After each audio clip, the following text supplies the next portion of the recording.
Scoop News. Good news in regards to the parks, as everybody knows, the previous county administrator, Tom Harmer, who's now out at Longboat Key, sent a letter. Basically, Venice kept trying to communicate with them. They wouldn't respond, and their only response was, we're terminating our park agreement. But now there's hope out there.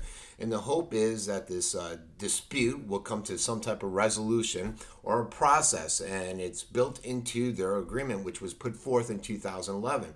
The Venice City Attorney and the Assistant County Attorney, Ellen Rowdy, communicated with each other, and they said, hey, let's get away from these big heads, the big heads at the county and at the city council in Venice. The egos, let's put those aside. Let's us as attorneys step in and moderate a solution to this issue, negotiate a solution.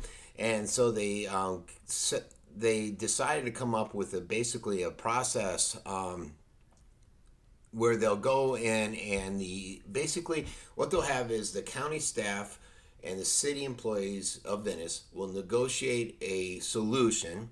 They will send that to the top county and Venice administrators, and then to a joint board, and hopefully it will come up with some form of a solution versus just terminating the agreement. A lot of this was sparked by Venice saying, look, we want $2 million in upgrades to the parks. Venice doesn't want to put forth all the money with parks like Chuck Ritter and Wellfield. The thing is, they say we only have 10% of the population. I think the biggest issue, though, is with Wellfield, not necessarily Chuck Ritter. It's part of the issue, but not the biggest part of the issue.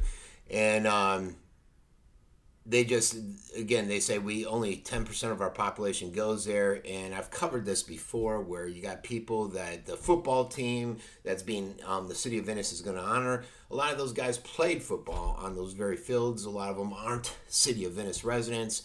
You got to look at the revenue implications of individuals coming out to Wellfield and spending their money at Bogey's, at Angelo's, at all the various locations, versus that one-sided view of they're not city, we don't want to pay for it, and it's dollars and cents. And we have to take the egos out of it. And trust me, there's some big-headed egos out there, folks. So hopefully this process is accurate. It was hinted at. Hopefully they'll follow through and we'll come up with a resolution. It's a valued treasure. It's something my kids have played on, something I used to hang out with as a kid. So let's see what happens. This has been Frankie Abbruzzino with the Scoop News.